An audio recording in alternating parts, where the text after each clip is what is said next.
Assalamualaikum warahmatullahi wabarakatuh. Perkenalkan, nama saya Muhammad Sulfiandi dengan NIM 2024 0110114001. Di sini saya akan menjelaskan tugas UTS dari Bu Vera,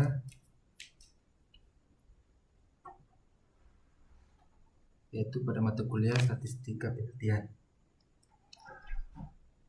Untuk soal yang pertama, apa perbedaan antara statistik deskriptif dan statistik inferensial? Jelaskan dengan contoh. Yang pertama, statistika deskriptif.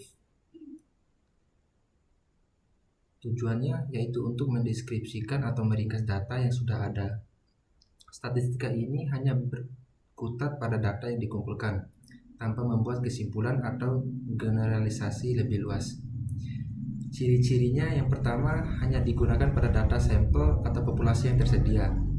Yang kedua, tidak digunakan untuk menarik kesimpulan terhadap populasi lebih besar.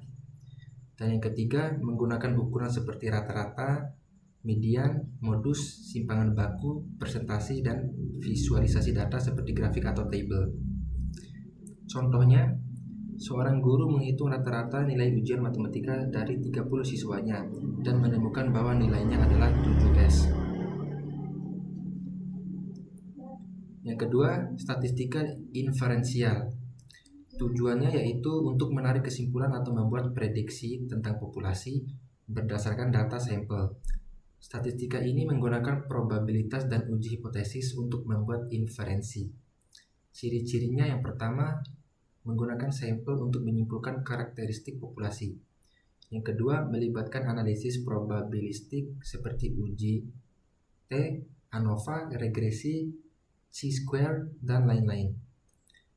Dan yang terakhir, menghasilkan estimasi interval kepercayaan atau pengujian hipotesis. Contohnya, dari 100 responden yang disurvei, 60% menyatakan puas dengan layanan sebuah perusahaan. Berdasarkan data ini, perusahaan menyimpulkan bahwa sekitar 60% dari seluruh pelanggan puas. Baik, untuk soal selanjutnya yaitu jelaskan pengertian populasi dan sampel. Yang pertama, populasi. Populasi adalah keseluruhan objek atau individu yang menjadi fokus penelitian atau pengamatan. Populasi mencakup semua elemen yang memiliki karakteristik tertentu yang ingin diteliti. Bersifat keseluruhan atau totalitas, dapat berupa manusia atau benda, peristiwa, waktu, dan sebagainya. Dan bisa terbatas atau terhingga atau tak terbatas tak terhingga. Yang kedua, pengertian sampel. Sampel adalah bagian dari populasi yang diambil untuk mewakili populasi dalam suatu penelitian. Sampel digunakan ketika meneliti seluruh populasi, tidak memungkinkan karena keterbatasan waktu, biaya, atau tenaga. Harus memiliki karakteristik populasi. Diambil dengan metode tertentu agar tidak bias, misalnya random sampling, dan ukurannya lebih kecil daripada populasi. Untuk soal yang ketiga,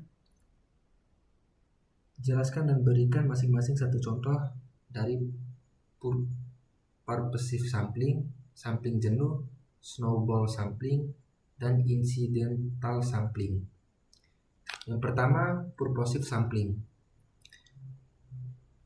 Purposive sampling adalah teknik pengambilan sampel di mana peneliti memilih responden secara sengaja karena dianggap memiliki informasi atau karakteristik tertentu yang relevan dengan tujuan penelitian, berdasarkan pertimbangan atau kriteria khusus dari peneliti dan tidak acak atau non-random. Contohnya, peneliti ingin meneliti efektivitas program pelatihan guru digital di sekolah, maka ia hanya mewawancarai guru yang sudah mengikuti pelatihan digital tersebut. Yang kedua, sampling jenuh.